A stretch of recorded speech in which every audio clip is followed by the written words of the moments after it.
I want to welcome you. My name is Sheila.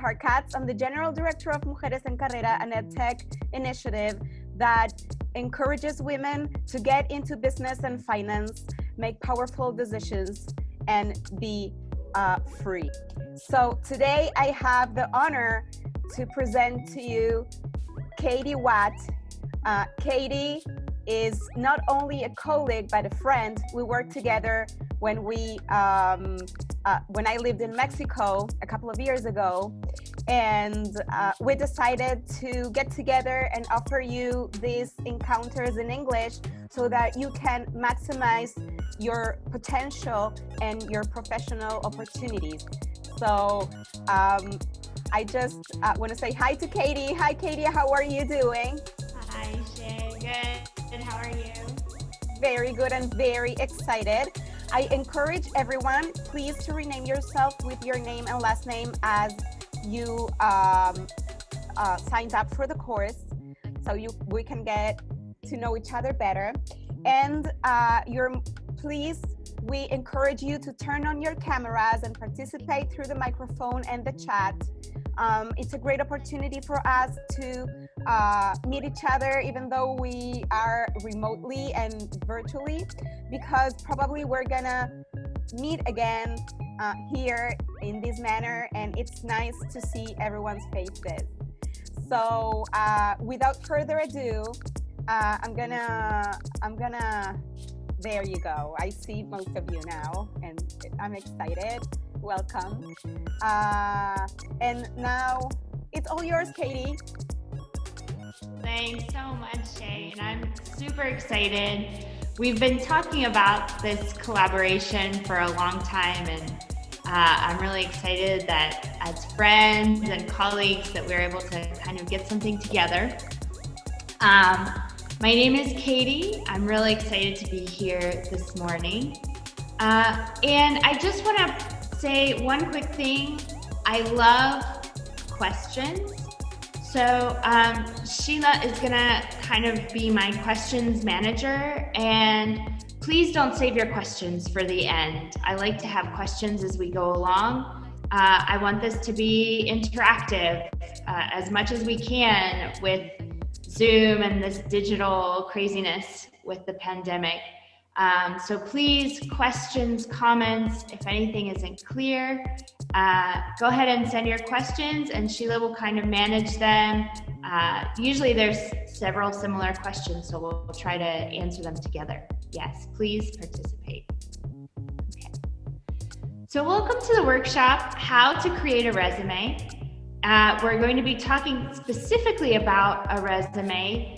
In Spanish, we kind of say CV for everything, but there really is a difference between resume and CV, especially in the US.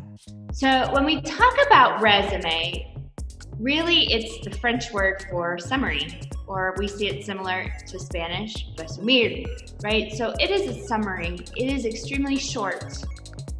It's based on your work experience and based on your competencies. And in the US, we do utilize something called a CV, a curriculum vitae, comes from Latin, means the course of your life, and it's much longer. In general, CVs we use for academic positions, scientific professionals, doctors, and it really focuses on research, publications, academic positions, and of course those require a lot more description, because if you say, I'm a teacher, okay, what courses do you teach? What is the development? What are your faculty positions and that sort of thing? So just to be very clear, today we are talking about resumes in the US style. Again, there's a big difference between the US style and the European style. I know some of those differences, but I don't pretend to be an expert on the European resumes either. So in the US, for somebody who is a professional with some years of experience, usually a couple of different jobs, some academic studies, you want to try to keep your resume at 2 pages. There's no rule anymore how many pages your resume should be. Previously, people used to say, oh, it needs to be 1 page. Well, no, if I have lots of positions that I need to describe, I can use 2 pages. If you're somebody who has 30 years of experience in 15 different positions, you might need 3 pages. So nowadays, especially because we can send them digitally, we can be a little bit flexible with the pages, but typically somebody who is a mid-career professional can do it in 2 pages. It's really important to know that in the United States, we do not use photos or any other sort of identifying personal information. Katie, that's an interesting point. Would you like to go further on that? Definitely. So in the US, the diversity and discrimination laws are extremely strict. And it's gotten to the point now where some companies try to have blind resumes. Like they don't even want to see your name because they don't want to know if you're male or female. They don't want to know what your heritage is. You know, maybe if somebody, you'll see in the examples that we look at, you're going to know who's American and who's from Latin America. So even now they're saying you don't put your address because there's a possibility for discrimination based on where you live. Or I want to hire a person who lives closer to the office and not far away. Or I want to hire somebody, I don't like that neighborhood. I don't want to hire somebody from that neighborhood. So nowadays, really we put your name, email, phone number, basic contact information. I like to include some social media when it's relevant. So I usually put a link to my LinkedIn as a hyperlink in the PDF. So if I send a PDF, somebody can click and it'll take them to my LinkedIn profile. If you're applying for a position that's going to require some sort of management of social media and you have an account that can be considered professional, so not your account with beer on the beach, but some sort of professional account, I would include that nowadays because I think it's important. In my case, I was applying for a job and I had all of the accounts for my consulting business and I wanted them to see what it is I do in the consulting business. So I didn't put my personal Instagram account, but I put my consulting business Instagram account. Katie, there's a comment from Marilena, and she says, Hi, what I knew about Resumé is that you have to state just 5 years of labor record and academic achievements. Again, I think that's a little bit outdated. There are lots of ways to do a resume. I think any experience that's relevant, we include it. If you worked in a clothes shop as a manager and you did the books at the end of the night every night, I think that's important. You know how to do book reconciliations. Now, if you were just selling dresses to people, maybe you don't want that for an office job. But if there's something that's relevant in that experience, I prefer to include it. That's me.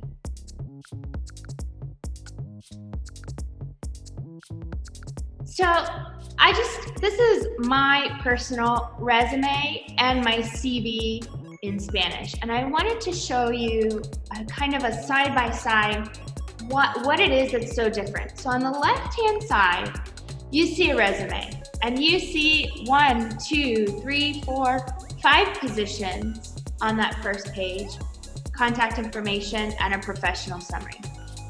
On the right side is what would be considered a CV. And you see 3 of those 5 positions, and you can tell that there's a lot more explanation. So I just wanted to give you a visual representation. A resume, much shorter. We do think about the aesthetics, what it looks like. A CV, maybe not so much. We don't care what it looks like. What we care about is the information in it.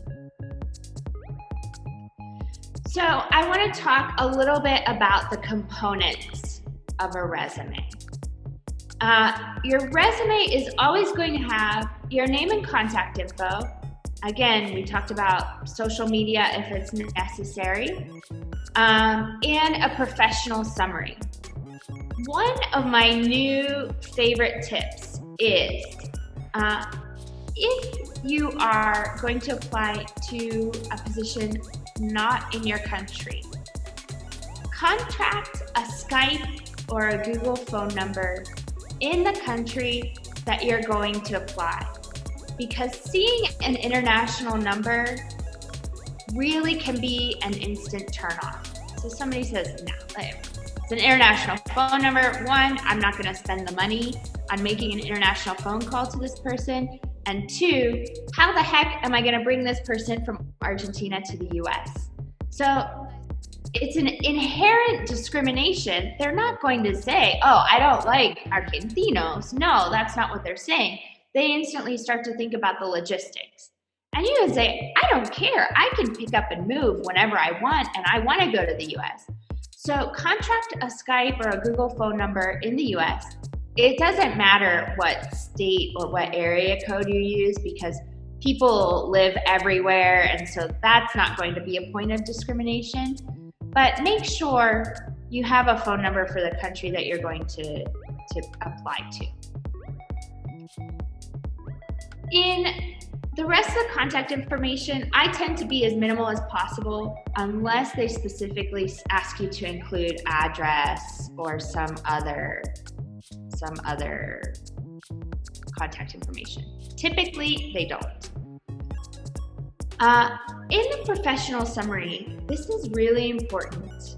And this is actually the last thing that I create when I'm creating a resume. Your professional summary is like a snapshot of all of your experience. It should include specific language from the job position that you're applying to. So this is going to change. It's going to be dynamic based on the different positions. And you really want to kind of copy and paste some of the language from the job position, but make sure that it applies to the experience that you have. It's the first thing that they're going to read, and probably the only thing that they're going to read completely, to be perfectly honest. It should mention your general profession, the number of years of experience. It should summarize your experience in a few points, but it should not be specific. The specific tasks are below. This should be a general description. And it should really include any sort of soft skills. Communication, diversity. If you worked in a multicultural environment, do you speak other languages? So kind of these soft skills that they're not going to see in a specific position on your resume. And I have some examples. So this is the first one. This is my friend Aria. I surprised her. I redid her resume because she posted it on LinkedIn. She lost her job because of the pandemic and she's had a really hard time. And I looked at her resume and I was like, well, this is why. So what I want you to see with Aria, I went for a really basic aesthetic because actually Aria has a lot of personality. So I know in an interview she's going to do really well. And what I wanted to show in her resume is, first of all, she's amazing, the experience that she's had. But also kind of present a softer version because I know that in the interview, she's gonna really have a lot of personality. So I put her name at the top, her email, her LinkedIn, and her phone number. I blacked them out because confidential purposes. Yeah, even though she's my friend. And you can see here her professional summary. She has 4 points. And it's gonna be different for each person. Some people will have 6, 7, 8 points. Arya, you'll see in a minute, is really specialized in what she does as far as business analytics. So I didn't have a lot to say about her work skills because it's all the same. She's really specialized in a specific technique and program, and I don't even know really what it means. But somebody who hires her is going to know that this is what we want. And so I wanted to talk about the different kinds of environments that she's worked in. Agile and hybrid, these are management styles. She's worked in retail, finance, manufacturing. So she's worked in a lot of different types of businesses, but doing kind of the same thing. Then these customer-facing technologies, payment systems, ERP, CRM. Again, to me, this doesn't mean a lot. Yeah. That's what I wanted to ask you. And please ask your questions and make your comments that would make this much more fun and interactive. But I have the feeling that when you create your resume, you are speaking to the recruiter. You're speaking to the recruiter because you're using the lingo, you're using the technical terms. Is that right? Absolutely, yes. You should assume that the person who's reading your resume, first of all, if they don't know you might need to expand some of these acronyms, and I did it below in her experience explanation.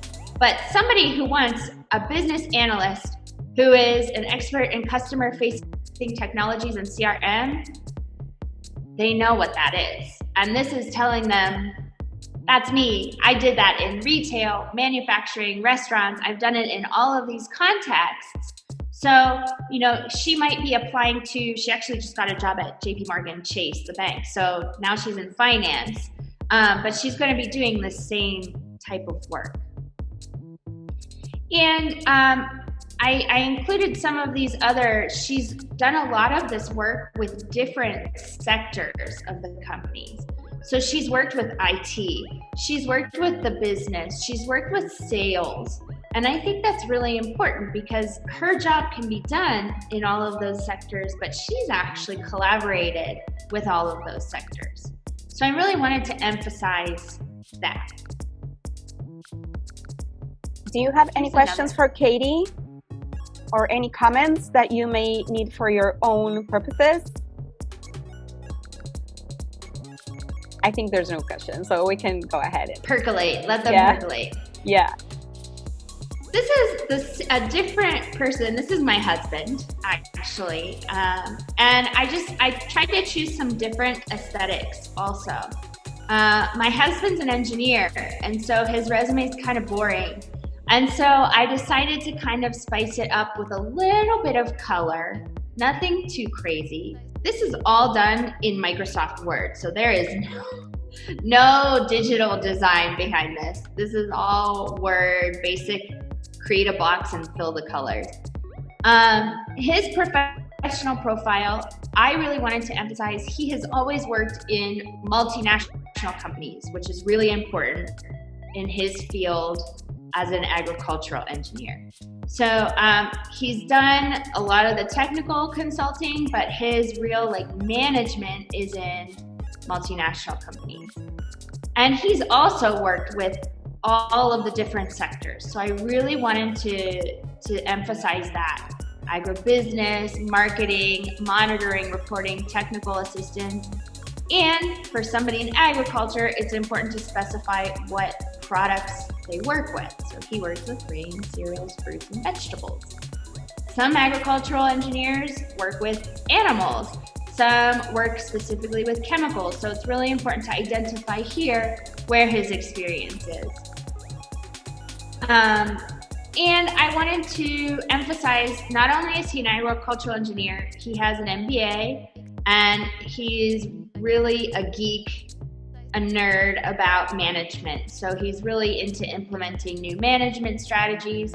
And so when I talk about soft skills, that's what I mean. We want to highlight here that he links the management skills with the technical assistance. Okay. So that's it for contact info and professional profile. I'm gonna do one thing here really quick, actually. Sorry, guys. This is gonna make my life way easier. Okay. After we put our contact information and our profile, I like to use a section that I call highlighted skills. And this is where it doesn't apply to everybody. But if you have specific training in software, not Microsoft Word, but like specific programs, it should highlight things that the specific job position is asking you for. I like to include languages here. So I'll show you some examples. But it's a way for you to show specific skills. These are the hard skills, really, to highlight those so that when somebody's looking, they can say, oh, this person knows Photoshop or can use the Adobe suite or other statistical programs. And also languages. If you speak more than one language, I think it's really important to have it high on your resume so that they can see it first. And then you get into the experience. There's a lot of different ways to do experience. You can do work experience. A lot of times I like to do professional experience because maybe you have a volunteer experience that you're not paid for, but it applies directly to your work skills. You should include all relevant experience. Marilena, this was your question. I think anything that's relevant should be on your resume, even if it's 10 years ago, 15 years ago. That's my opinion. Other people have other opinions. But I think as long as it fits and you're not having a 10-page resume, go for it. The key to the experience is in the descriptions. So you want to be very short, very specific about the tasks and duties, and they should be about 3 to 5 points. You should quantify your work whenever possible. So I'll show you some examples, but use numbers. If you're a teacher, how many different courses do you teach? How many students have you worked with? How many students have you helped achieve an exam score or achieve a scholarship, right? If you're a business analyst like Aria, how much money did you save the company? What are the new initiatives that you've created that had some sort of impact on the company? So we always want to have that quantified whenever possible. And you want to highlight specific achievements, awards, something that you've done that's not in your typical job description. And I'll show you how we do that.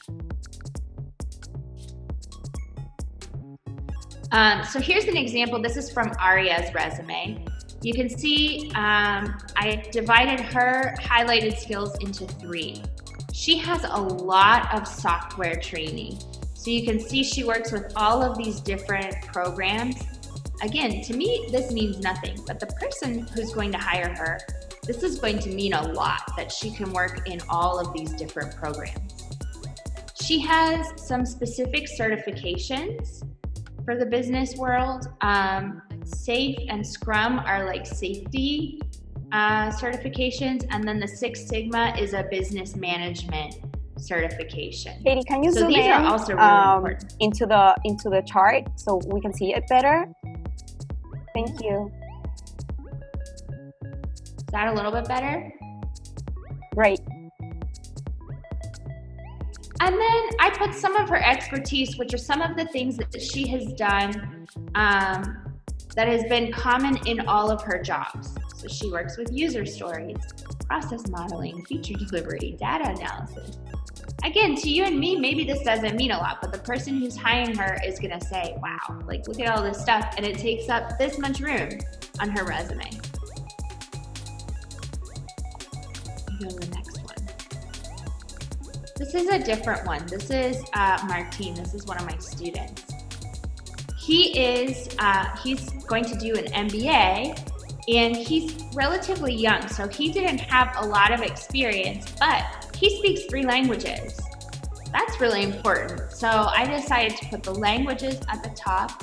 And then he's done some logistical and customer service work. So I tried to find what was in common in all of his positions and put them as his highlighted skills.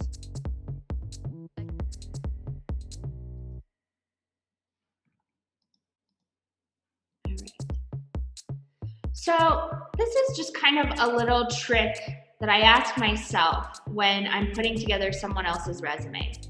For each work experience, anything that you want to include to describe your job should answer these questions. What did you accomplish with this task? Can you quantify it? Use active vocabulary, highlight the important words, and separate the special achievements or projects from everyday tasks. When I looked at Aria's resume at first, I was like, this is so boring. Like, she put everything she did every day. And I'm like, okay, great. But like, what was the purpose of this? And I actually ended up flipping a lot of the language, where she would say, I reviewed blah, blah, blah, to achieve this. No, I achieved this by completing these tasks. And I'll show you an example. So some of the language that you can see, people love to say designed, worked with, made improvements. I was in charge of. What does it mean to be in charge of something, right? It's very general. I gave recommendations. What recommendations did you give? Who did you give them to? What were the impact of these recommendations? So I like to use some more active vocabulary here. I implemented something. I collaborated. I enhanced. I oversaw. I advised. So a lot of times we have like this old vocabulary in our head. I like to try to use things that are a little bit new, a little bit more active as far as what the result was. And Katie, let me chime in a little bit here. Yeah. You can get a full list of action verbs online. They're available there. You can even use, the educational action verbs based on Maslow's pyramid. So there's plenty of resources to get, like action verbs out there. Absolutely. Maybe we can send that out in a follow-up email, Shay. Definitely. Yeah. So I told you Aria's resume was really boring. These were 2 points from one of hers. Worked between business and IT teams to elicit, define, and write user stories in Jira and Confluence for store's point of sale development team to systematically prevent fraudulent transactions at the POS, point of sale. Like, I don't even know what this means. I don't know if a recruiter is going to know what this means. So I flipped it around a little bit. What did she do? What did she achieve? She prevented fraudulent transactions with her work. So she saved the company money and prevented fraudulent transactions. How did she do that? She worked with the business and IT teams, to elicit, define, and write user stories in Jira and Confluence. Her second point, assisted project managers in coordinating on-time delivery of technology features across multiple projects. Okay, if you assist with something, you still do it. Why do we use this word that minimizes what you did? She coordinated on-time delivery of technology features, and she did it with the project managers.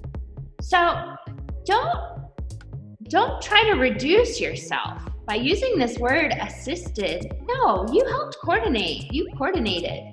Yes, give the people that you coordinated with the credit to doing this project, but give yourself that credit too. I think that's really important, and especially I can't see everybody Shay, are we all women here? Yes, we are. Yeah. I mean, this is the famous imposter syndrome, right? Where we're women and we can't say, I did a really good job. So it's really hard. It's hard for me to do it in my own resume. Like, I really don't like my own resume, but I can do it when I read yours and I can say, this is amazing. Like, we need to make this really stand out. So I think it's really important, especially as women, to have this chip. What was the accomplishment? Because that's what we want to show. Then we can be nice and happy and cheerful, but we have to be awesome first. And then here is one that I took from my husband's. In one of his experiences, he had a whole side project that he did, which was to evaluate the light efficiency of the building for this company, right? Nothing to do with agricultural engineering, but it was a really cool project, and he saved a ton of money for the company. So I actually separated this from the job description. I put a little star. I put it in bold so that it really stands out that not only was he doing his agricultural engineering work, the management work, but he did this special project and it reduced the company's light consumption by 75%. That's crazy. That's a lot.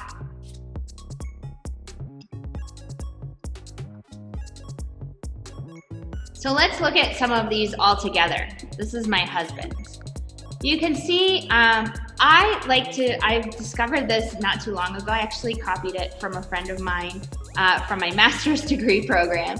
But I like to actually put those keywords in bold, in negrito, right? So you can see here, work directly, increase market share, implement, identify, design. And I kind of try to have each sentence, each line begin with one of these power words. You have to be careful when you do this because you don't want to sound cliche. So you want to make sure that you're using the appropriate words for the description.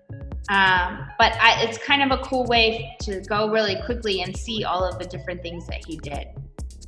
And then you can see here under Grower Marketing Manager achievements, these are some of those additional things that he did that maybe aren't part of his job description or things that he did above and beyond his job description. This is Aria's. Hers was a lot more technical, so it was really challenging for me to kind of put one word to what she does. So you'll see that some of them I actually put in bold the entire phrase. But I still think it was important to highlight her specific contribution to these.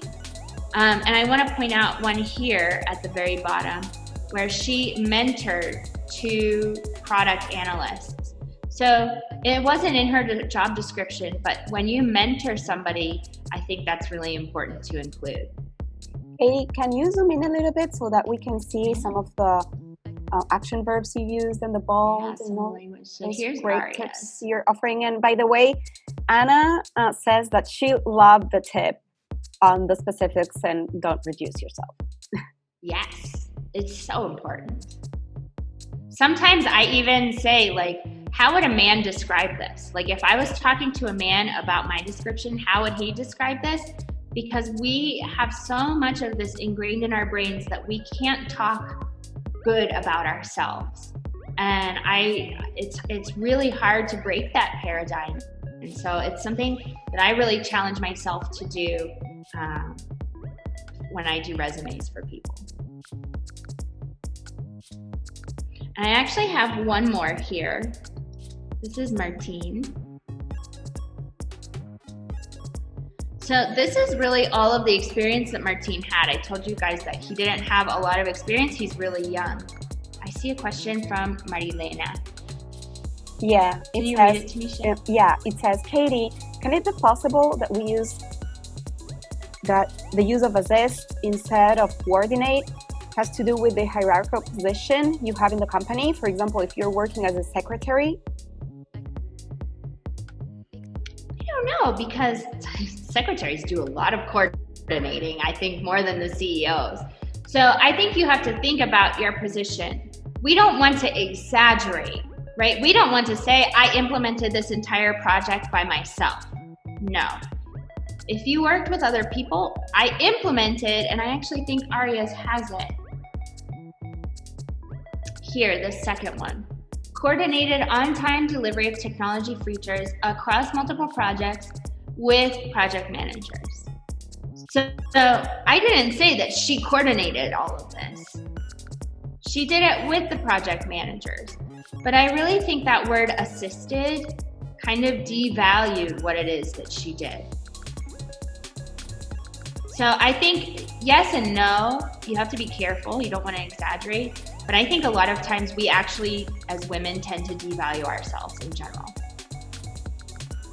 Right, and it's important, like, for example, when I did my resume or I help others do it, the use of these verbs is so important. And you have to start listing what you did, because then, oh, I was a secretary. Everyone knows what a secretary does. Not really.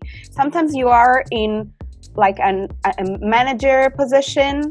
Like in my case, when I was in Mexico and I was the head of commercial for a company that develops software, for training, and I did much more than that.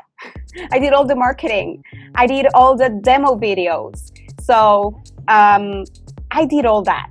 So why, I should give myself credit for what I did. It's part of the empowerment, right? We're not making anything up. It's just putting in paper what we actually did.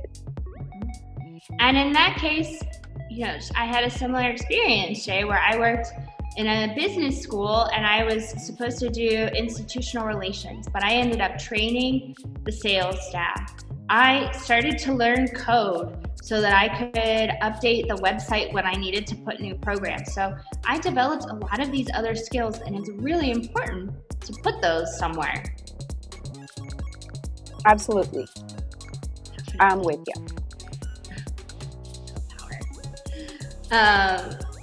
And this is Martine's. This was a little more, you can kind of read almost instantly that he is a little bit more junior compared to these other two resumes, and that's fine because that's the experience that he has, and he's about to go do an MBA.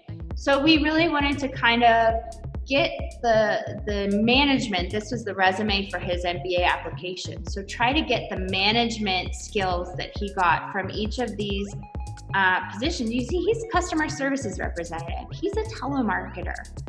But that doesn't mean that he doesn't know in and out the financial products that he's selling. So, his was also, I'm a customer service representative. No, Martine, you know so much about loans, credit cards, banks, all of the stuff that a normal person does not know about. And just And how about probably CRM? Absolutely. Following up with clients? That's customer service. Right. Or customer care. Exactly. Yeah. So you kind of have to think really hard about what it is that you did in the position. Let me zoom back out here. Then the majority of your resume as a professional today is the work experience. The more work experience you have, the more we start to reduce your academic experience. Asterisk. We don't remove your academic experience, and we don't undermine it, but it's not important to know all of the classes that you took or all of the activities that you participated in if they're not relevant to the position that you're applying to. So if you took advanced statistics and you're ARIA and you're a business analyst and you do that every day, yeah, they probably should know that you are really good at statistics. I have a consulting company. You guys don't care that I took statistics 2 in my master's degree program. Plus, I don't even think I could do statistics today. Yes, you can. Of course, you can do it. I would have to brush up, but it would take a while. And then I usually have some sort of other category. This can be volunteer experience. This could be special awards and achievements. This is not hobbies. I like wine or I like books. This is I volunteer with a food bank. I volunteer with a school. I'm a teacher, so I have some hobbies related to my field. In the US, it's really common to sit on the board of nonprofits. So I'm an advisor to this nonprofit organization. That's what we want to put in other. And I'm going to show you some examples. But these are kind of the things that don't fit in professional experience, don't fit in education. It's kind of a miscellaneous category.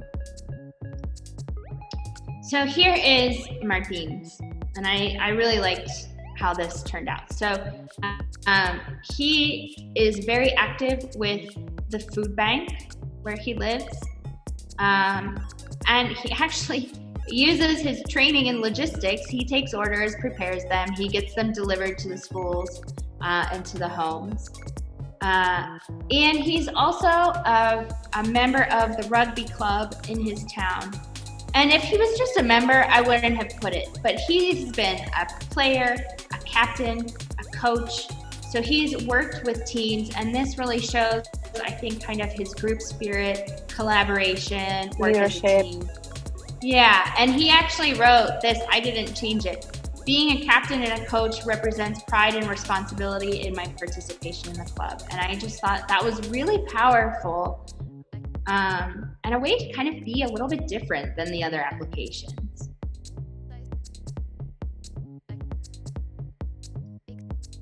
Questions here?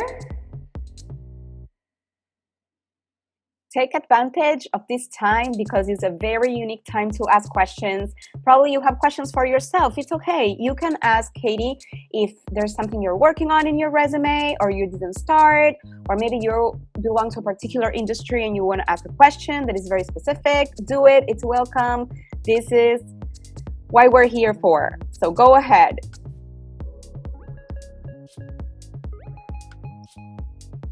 I think there's no questions so far. Count to 7. Yeah. There's no questions so far. I think you're being very clear. So that's why there's no questions. But still, if you have questions that are not specifically related to what Katie is saying, but is related to your resume and building your resume, please do ask. You can unmute yourself or you can write it on the chat. You're more than welcome.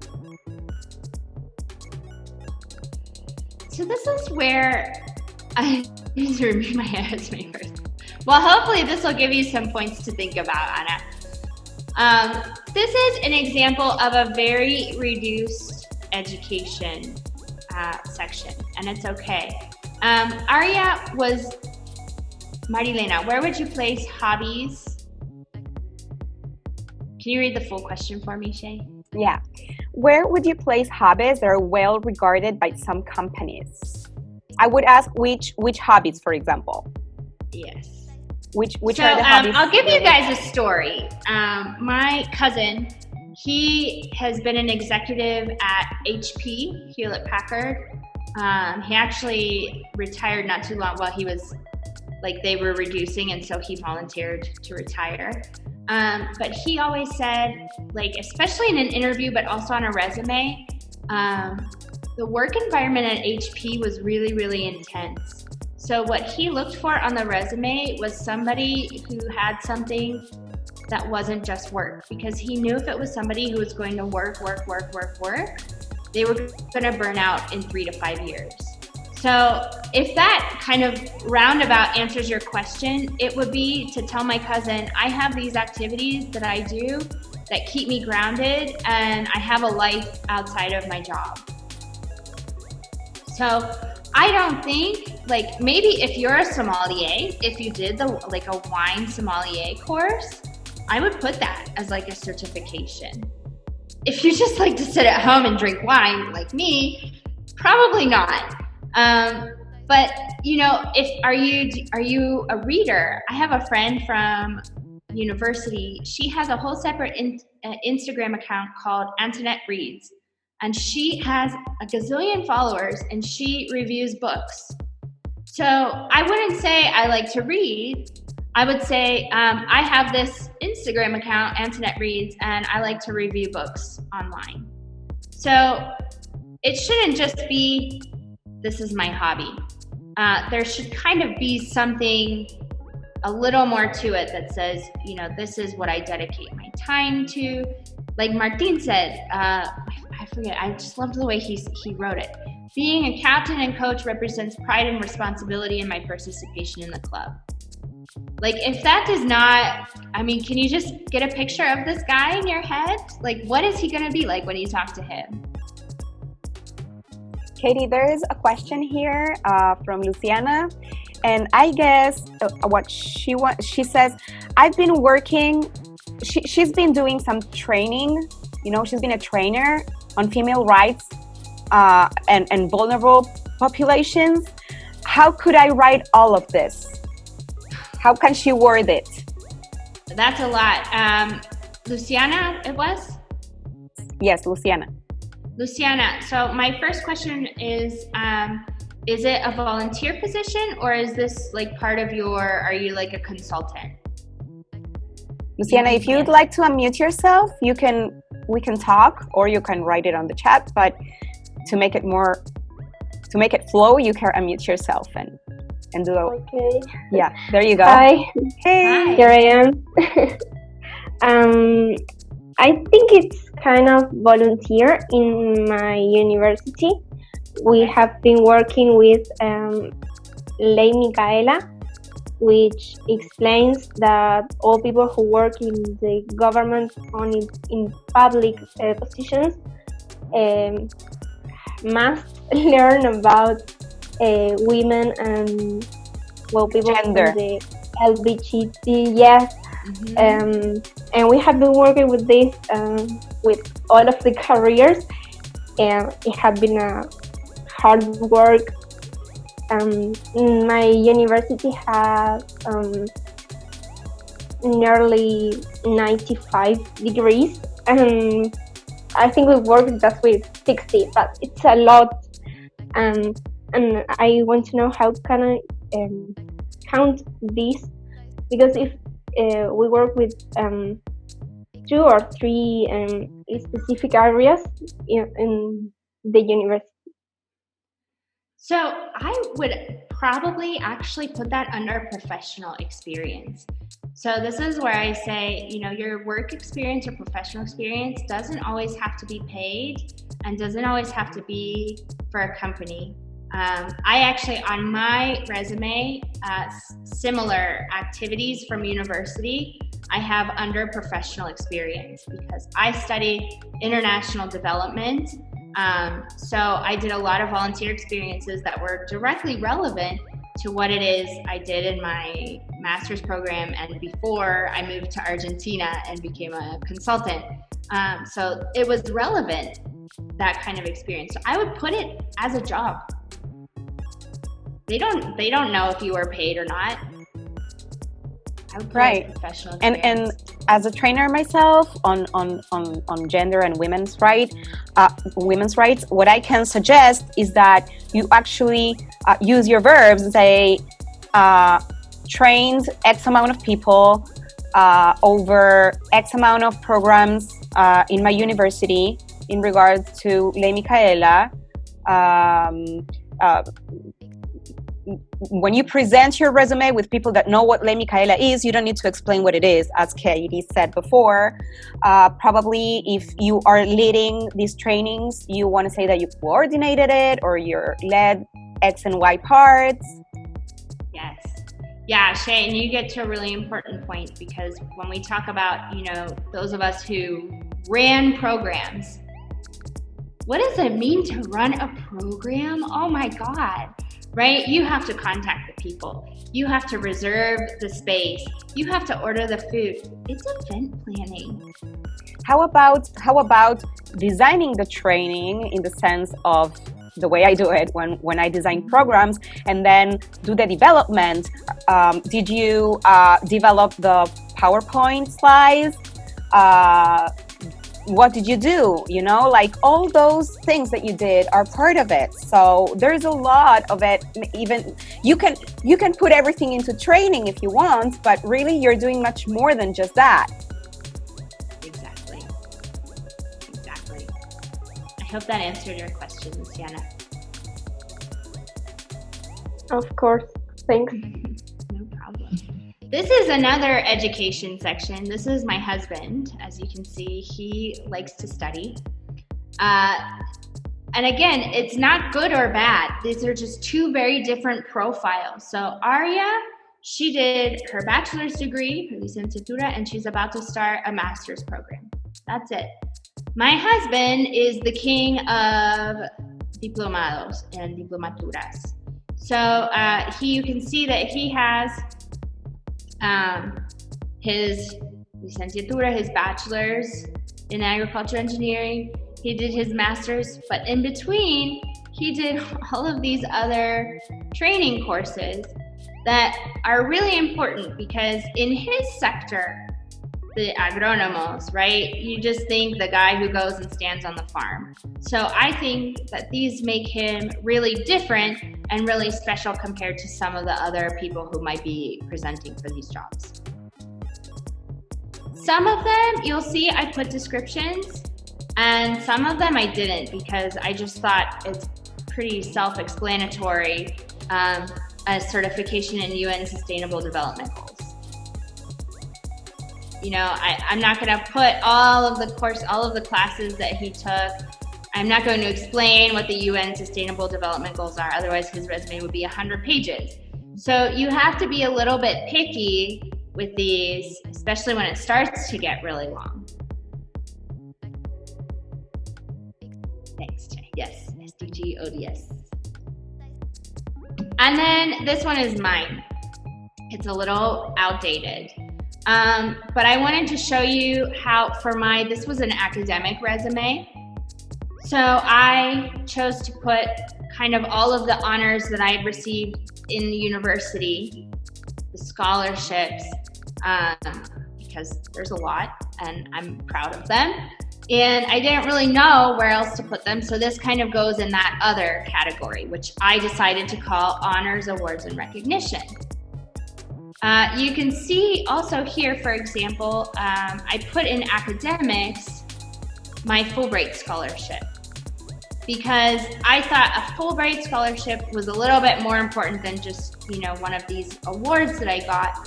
And it was an academic thing. It was a paid position, but I thought it fit more under academic profile than professional profile, at least at the time. Now I might move it. But I just wanted to give you an idea of the different ways that you can fit this information in. And you'll see some specific information here that is specific for academic resumes, right? I have my GPA is my promedio. I have the places where I list the degrees, I list some of the specific things that I did, the title of my thesis. So if you look at Arias, she's applying to JP Morgan Chase. They don't care what the title of her thesis was when she was an undergraduate. So you have to change the information a little bit depending on the position or the opportunity that you're looking at. That's what I wanted to point out, Katie, that that's why I was writing before in the chat that when you get the job description, that's where you know what they're looking for. So maybe for one position, you're gonna tweak your resume depending on the position you're applying for. So, for example, Katie in this case, she wrote something about Fulbright Commission because it's a very well-respected scholarship that very few people get. So probably if you're applying for an international organization position or even, you know, an academic for admissions, probably you're going to put that. maybe you're not going to do it if it's another kind of job description or requirement. So you have to take a look at the job description to make sure which are the relevant points in your experience that you can add in there. That are going to vary depending on the industry, depending on the requirements, and so on and so forth. Exactly. Yeah, I couldn't have said it better. And I want to talk, my last little piece is about formatting your resume. You can see that, I think you can see that I tend to use a very basic structure. I think I tend to be minimalist. I have no graphic design skills, so I don't try to do anything too crazy. But I really think it needs to be easy to read. Most of the time, you can modify the type of text. So sometimes they will say your resume must be in Times New Roman 12-point font. Okay, if they say that, then you have to do that. But nowadays, I think we can use different fonts. And you can see I use different fonts for Aria, for Martine, for myself. I try to kind of find some personality in the font that I use. You'll also see I utilize bold, italic, underline, capitalization, size. The borders and lines, the boxes, I think are really, really useful for separating lots of information. Colors, to an extent, at least for most professional resumes, try to stick with 1 or 2 tones of color. Obviously, if you're a graphic designer, your resume should be really cool. It shouldn't look like these that I'm showing you. You should try to show some of your design skills in your resume. And then I've started, I'm going to show you an example, to use some of these icons. Instead of putting phone number, put an icon for the phone. Instead of putting email, I use the little envelope icon. So I think there is room to be a little bit creative as long as it's not confusing. And the final thing is there's kind of a big debate right now in the resume world. If you should send in Word format or PDF. First, check what the job description asks for. Because some companies have very specific software programs that only process Word documents or only process PDFs. So you need to be careful about that. But if you're just emailing it to someone,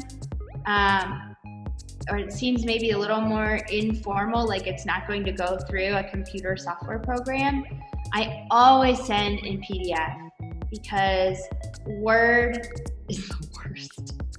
Word always mixes the format, it moves things around. So you know when you save in PDF, it saves it as is. Yeah, one of the things, Katie, is that you may not know this. I have like an instructional design background, so I know this. Why it moves around when you send it on Word? Because what happens in Word is that you have some fonts, for example, in your computer that are downloaded that your recruiter may not have. So it moves everything around. I always send my resume on PDF. Always. It never moves. If you do it carefully and with the tips that Kate is giving you, then you're going to have a great resume, very good looking. It's going to present you in a very, very effective way. And you're not going to have those problems. I usually don't use colors, but I use a lot of bold and italics, for example, in my case. Yeah. We have a question here. It says, Stephanie. Hi, Stephanie. She says, which colors are recommended for use in resumes? I have to say, I honestly don't know. That would be someone to talk to, like a designer about. Because, you know, there's all this philosophy, different colors represent kind of different emotions. In my case, for example, my resume for my consulting firm, I use this purple color. So I try to use this color scheme. But I don't use lots of other colors. I tend to stick with basic colors, so blues, grays. I use different gray tones. I think is really useful. And if somebody's going to print it, it's not going to use a lot of ink, or it's not going to create problems with the printer. So I like to use a lot of gray tones. And you'll see I like to use a lot of these lines and boxes. I think are really useful. But as for specific colors, I'm not an expert on that. What I can say, and I have some design background for my instructional design, is, as Katie said, if you have a logo in your consulting company, for example, if you're a consultant or you sell just products and the color is green, probably you can use green as an accent, but not as, like the font color for the whole document, just for an accent, like a bullet point or something. So and one of the things I've actually been doing is like when I did Aria's, hers, because it's so kind of basic in black font, it seemed really, really harsh. So her resume is actually, the text is in a dark gray color because it just seemed too like chocante with black. I don't know, it was a design thing for me. I was just like, this black seems way too dark, so I wanted to soften it a little bit, and I did one step down. I did the dark gray. Right. And it looked a lot better, in my opinion. Okay, thank you so much. I wanted to show you just a couple of before and afters. So this is Aria's resume before, and this is after. So you can see she had a professional summary, but it was like a paragraph. And I was like, nobody's gonna read this paragraph. So we need to reduce it and kind of put these points. I lifted out of all of these, her descriptions were really long. And they're still pretty long in the new resume, but I tried to lift out some of the common descriptions and put them into her skills here. And then reduce, and you guys saw some of what I did with the language to reduce the language and kind of highlight that here. And then I wanted to show you these two. This is mine and my husband's about formatting. So I told you I liked to use some of these icons, and this is my Argentinian resume because you need to put all of this information, and it is so big. And the picture. So I'm sure this is not for the US. No, this is my Argentinian resume. But I wanted to show you this to show you what you can do with these icons. So instead of putting fecha de nacimiento, domicilio, I use these different icons to kind of reduce it. I think it made it a little bit more fun. And this I actually sent as a cover page almost to my full CV. So I tried to kind of create a resume of my CV so that they could look quickly and see. This was for a university position, so they could see the experience I had teaching. They could see what my degrees were. They could see different certifications that I had, awards, the languages that I speak. They asked specifically for certain computer skills, so I put them here.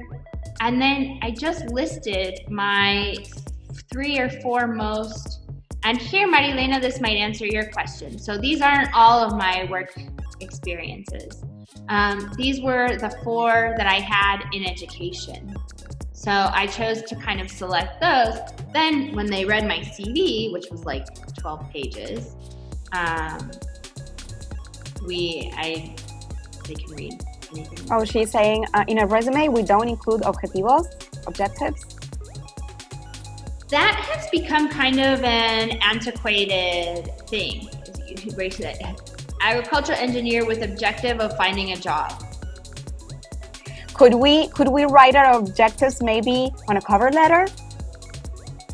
Yeah, so the cover letter is a different monster.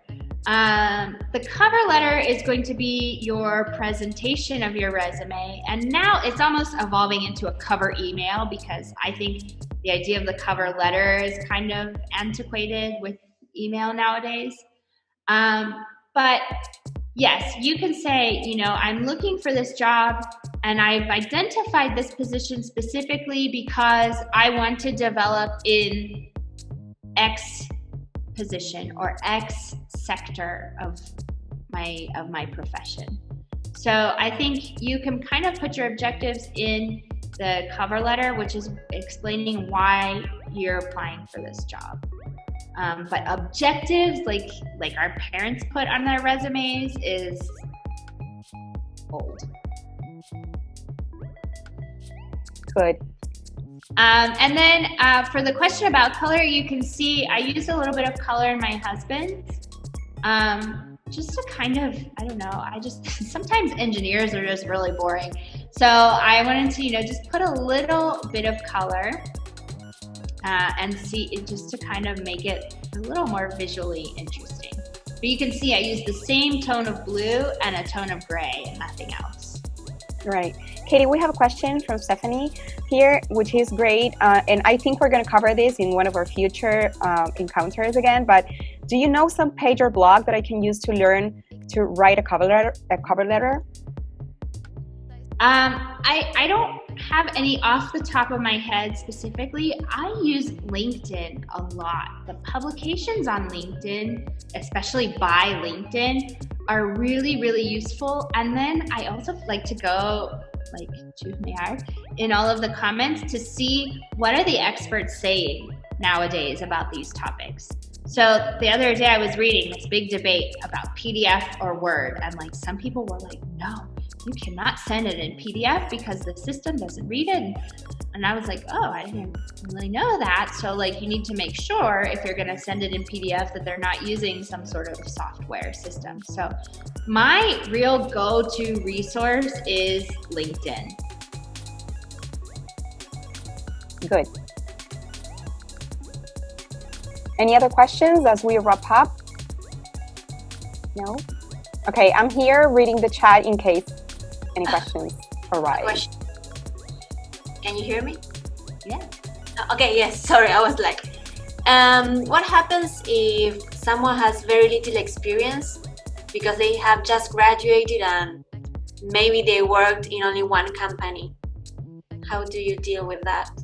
Yeah, so in that case, we're looking at more of like an academic resume almost, because that is the experience that you have. And I tend to put, let's see if I can find, I would put the academic profile first. So I would put this part here first, and then below I would put the professional experience. And I would try to do like what Luciana was asking about. So what are the activities that you participated in? What are specific courses or research projects or anything else that you did that wasn't just go and sit in a classroom? That's experience. So maybe it's not quite professional experience, but it's your academic experience. And what can you identify from those experiences that you're going to apply to future jobs?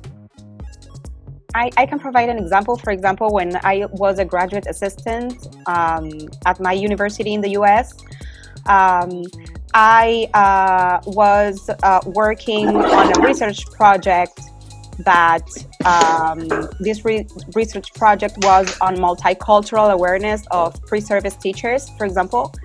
And not only, I did all kinds of things. I worked on statistics, I worked on peer-reviewed articles, and worked to get the information to present it to the International Research Bureau, which is a department that all universities have so that the professors can be accepted into research. Then I presented, the proposal in front of the board.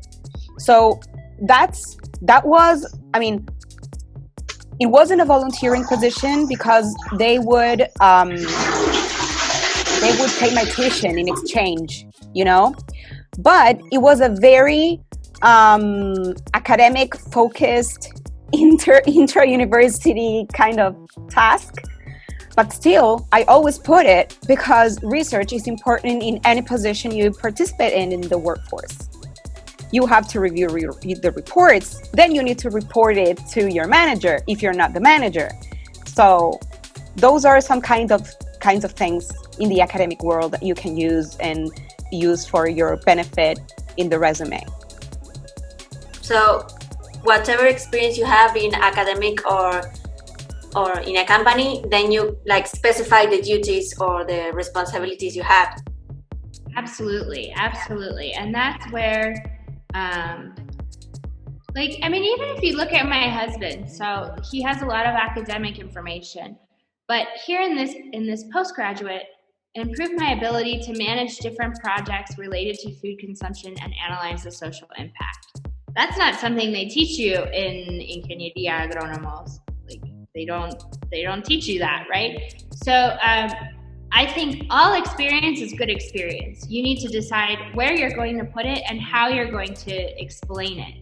But I really hate to see people, I did like Shay's example, it wasn't in her job description, but it was really important what she did.